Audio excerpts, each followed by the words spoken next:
You're ready. Okay. Bill Frist once said that America has the best doctors, the best nurses, the best hospitals, the best medical technology, the best breakthrough medical medicines in the world. There's absolutely no reason why we should not have in this country the best healthcare system in the world. End quote. Bill Frist was a former U.S. Senator for 12 years for Tennessee on committees such as the Health and Finance that wrote health legislation, and he was also a well-renowned heart and lung transplant surgeon.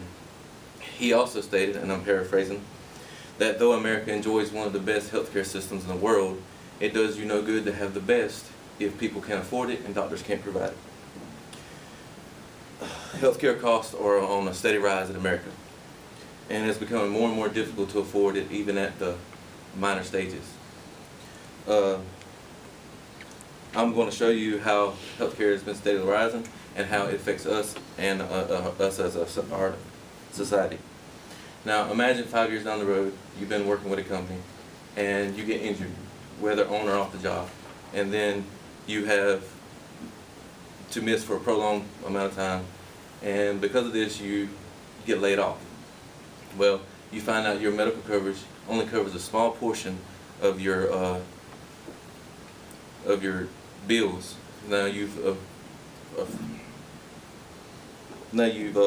accumulated large bills which you cannot pay, so you have trouble seeing doctors in the future. This in turn leads to you looking for more help, where you find out that help is out there is more limited than you would have thought.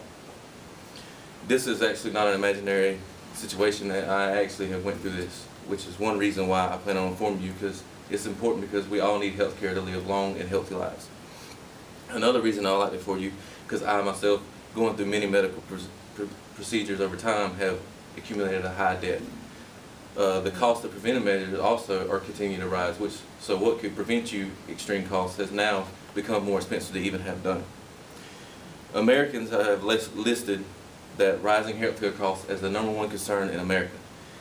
This provided by the Center for American Progress and Americans for Healthcare in one of their polls they released, and also by the Lake Partners and Americans for Healthcare in their poll. There's many polls out there that show this. I will go on to show you how healthcare costs have continued to rise in the 80s, the 90s, up until today, and introduce some shocking facts to you. First, let's look at healthcare costs in the 1980s. I will be referring to these Kaiser Family Foundation graphs. In the 1980s, U.S. total health expenditure as a share of the gross domestic product was around a mere 9% of a person's annual income. This is around $1,100 per person spent, which doesn't seem like much, but the bigger your family, of course, the more you have to spend. But finally, if you look around the other countries, we actually are about average where everybody is around this time. Now, as we move on into the 90s, in a mere decade, we see that it's already starting to get out of whack. In the 1990s, our share of the gross domestic product has increased to 12.2%, already a 3% increase in cost. This comes out to around $2,800 per person, which is a $1,700 increase. So when you look at the world average, we have already spent what most countries will spend. It'll take them 20 years to amount to. Now, if we look from the millennium on up until today, we see things are progressing toward an even more extreme outlook. As of today, the gross domestic product of health expenditure is around 16% per person's personal income, an additional 4% increase.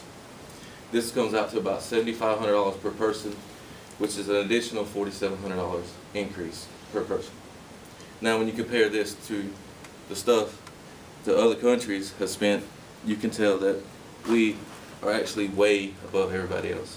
We almost double every other country's cost. Now, to bring this to fact, I'm going to state some shocking facts I got from the Economic Collapse, a well-respected website. to bring this to light to show you why some of these healthcare costs are the way they are. The United States spent $2.5 trillion in 2009 on healthcare, and it says by 2019 we will spend $4.5 trillion. To put this in common terms, if you gave someone $100 every second for 50 years of your life without a break, you would only amount to $1 billion. One study found that approximately 41% of Americans have medical bill problems and currently paying off medical debt. I myself went through this at one point. I had arranged up to $500,000 of medical bills. Over the past decade, health insurance premiums have risen 3 times faster than wages in the United States. So from the 80s to the 90s, it increased approximately 7%, while wages and salaries are falling from 60% of a person's personal income to 50% of a person's personal income. So while you are making less money due to the cost of living, you're spending more on health insurance and health care systems as it is. Prescription drugs, on average, cost about 50% more in the United States than they do in any other country. In Canada alone, it's averaged that theirs are 67% cheaper, which on the $100, that would be $67 you would save per time, which I know with me as a college student, that's a lot of money for me. In conclusion, we have learned today about healthcare costs rising exponentially in the 80s, 90s, and on up until today, and some of the reasons and facts why. Now when you look back on everything we have discussed, you will know the rise is just increasing, it's actually exponentially multiplying as of late. Bob Barker once said, and I quote, "I think that age's number is not nearly as important as health. You can be poor in health and be pretty miserable at 40 and 50. If you're in good health, you can enjoy things into your 80s. How will you be living in health when you are into your 80s?"